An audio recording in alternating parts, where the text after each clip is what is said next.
주님께서 여러분과 함께 마테오가 전한 거룩한 복음입니다. 18장 1절에서 5절 10절까지입니다. 그때 제자들이 예수님께 다가와 하늘나라에서는 누가 가장 큰 사람입니까? 하고 물었다. 그러자 예수님께서 어린이 하나를 불러 그들 가운데 세우시고 이르셨다. 내가 진실로 너희에게 말한다. 너희가 회개하여 어린이처럼 되지 않으면 결코 하늘나라에 들어가지 못한다.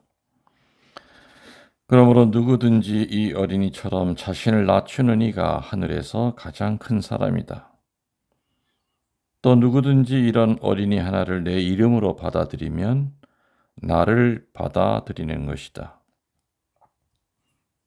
너희는 이 작은 이들 가운데 하나라도 업신여기지 않도록 하여라. 내가 너희에게 말한다.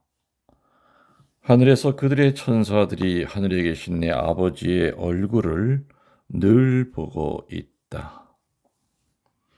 주님의 말씀입니다. 천미수님, 주님의 이름으로 평화를 빕니다.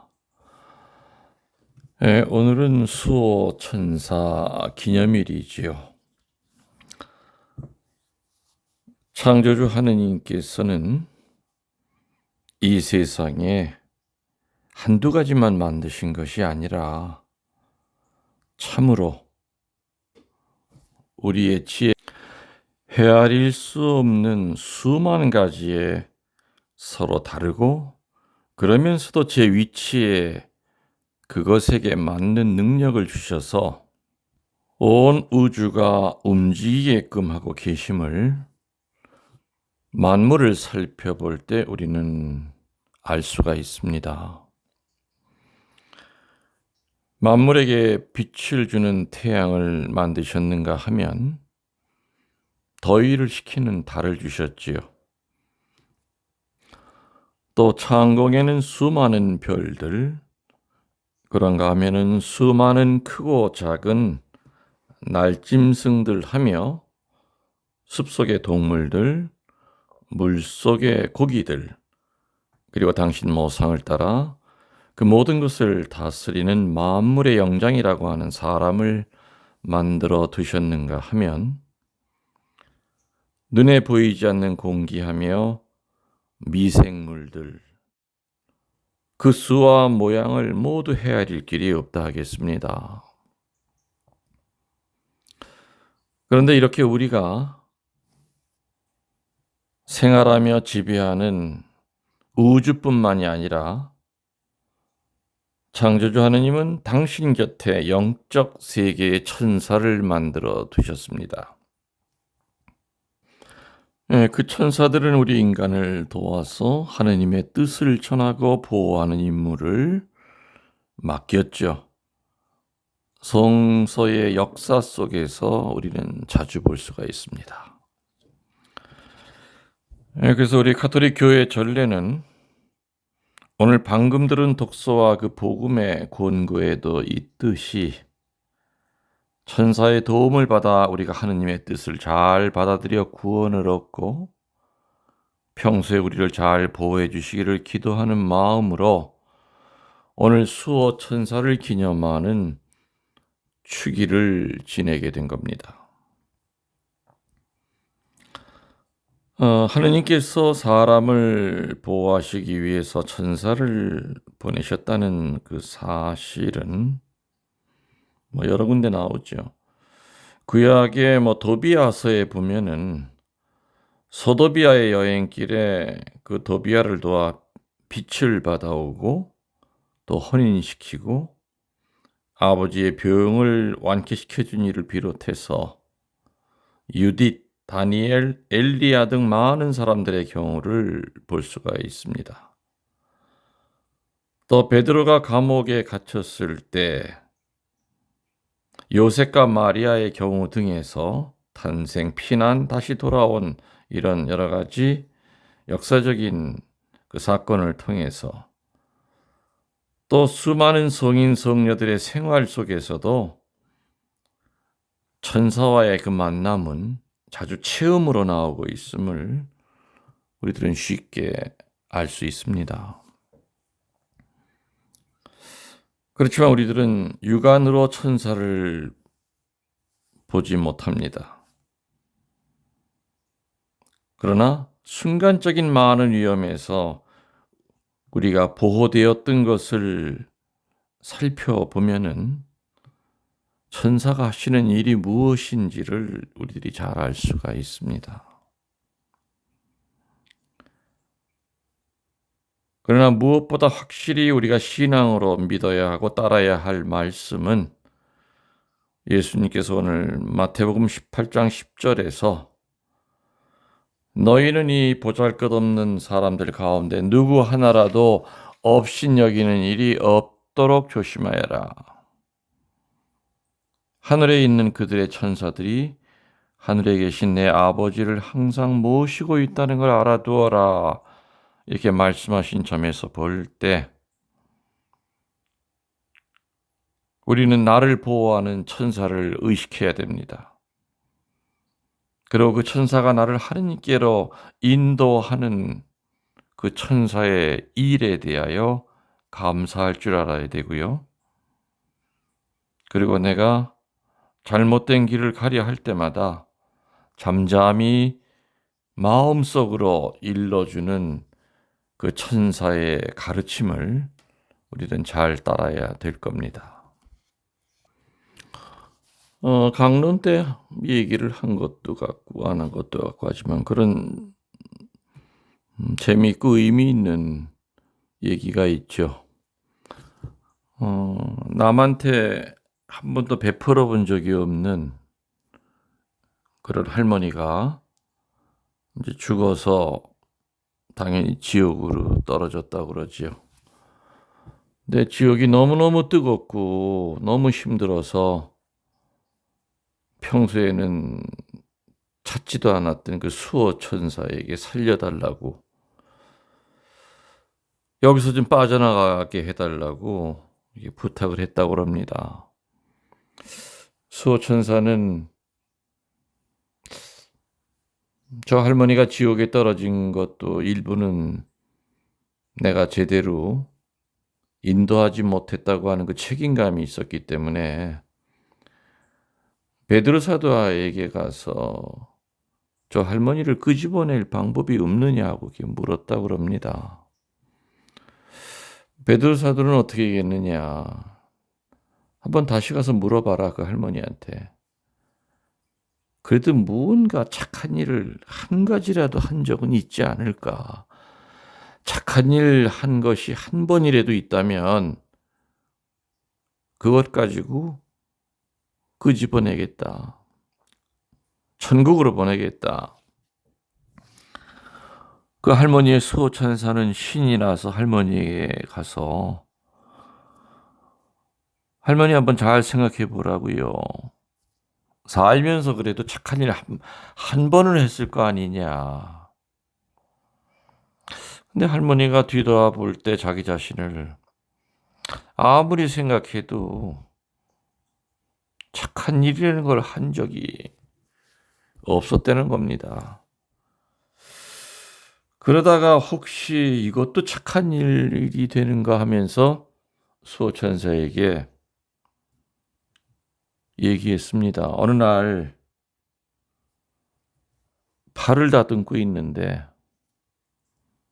지나가는 거지가 동냥을 하길래 썩은 팥뿌리 하나를 던져준 적이 있다. 이것도 착한 일입니까? 천사는 그 얘기를 듣고 넓게 해석하면 착한 일이다. 그것도 썩은 팥뿌리 던져준 것도. 베드로 사도에게 그 얘기를 했더니 그럼 그 썩은 팥뿌리를 가지고 끌어올려라. 그래서 할머니에게 얘기했죠. 썩은 팥뿌리 이렇게 내려보낼 테니까 조심히 잡고 내가 끌어올리는 대로 그냥 가만히 있으면 몸뚱아리가 올라올 거다. 그냥 움직이거나 요동치면은 파가 썩었기 때문에 끊어진다. 그러면 다시 지옥으로 떨어진다. 할머니는 네, 시키는 대로 하겠습니다. 그래서 천사가 썩은 파 몇 개를 줄로 엮어서 밧줄처럼 이렇게 내려뜨렸습니다. 할머니는 이제야 살았구나. 그 썩은 팥뿌리를 처음에는 아주 겸손하게 조심스럽게 잡았죠. 예, 잡았습니다. 천사님, 끌어올려 주십시오. 그래서 그 할머니의 몸이 공중으로 떠서 올라가고 있는데 다른 지옥에 있는 사람들이 가만히 있었겠습니까? 같이 따라 올라가겠다고 그 할머니 발을 잡고 매달리니까 그 할머니가 그냥 발로 뻥뻥 차면서 이놈들아 하면서 그냥 욕을 하면서 어디를 나를 따라오냐고 하면서 그냥 사실 그때 가만히 있었으면은 다른 사람도 그 할머니 덕에 아마 같이 올라갔을 겁니다. 근데 지 혼자 올라가겠다고 발로 차면서 요동을 치다가 어떻게 됐습니까? 그 썩은 팥뿌리가 뚝 부러졌던 겁니다.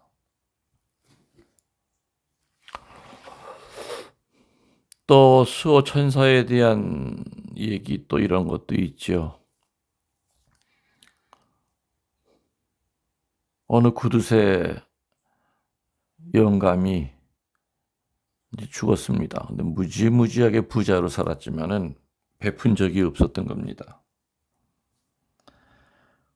죽어서 자기도 분명히 죽어서 이 세상에서 살았던 것처럼 그렇게 좋은 집에서 하늘에서 살 거라고 생각을 했는데 수호 천사가 살 집을 안내하겠다고 하면서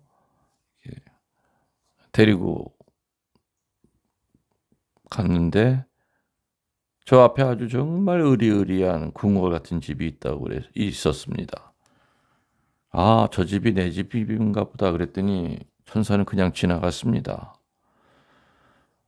그 다음번에 그거보다 더 작은 집, 또 그거보다 더 작은 집.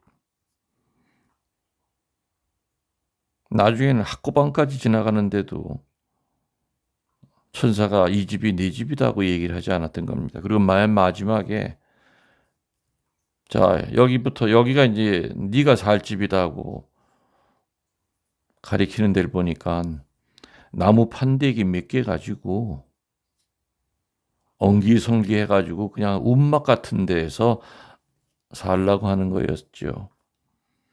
그래서 이 할아버지는 수호천사에게 따졌습니다. 아니 내가 어떻게 살다 왔는데 이런 데서 사느냐 그랬더니 수호천사가 나는 당신이 공로를 쌓을 때마다 올려준 그 재료를 가지고 집을 지을 수밖에 없는데 당신은 아무 공로도 쌓은 적이 없다. 여기 있는 이 움막도 여기에 움막을 짓기 위해서 썼던 이 나무 장작 몇 개도 다른 천사한테 사정사정해서 몇 개 얻어다가 비 가릴 정도로 만들어 놓은 거니까 군소리 말고 이 안에서 살아라. 그랬다고 합니다.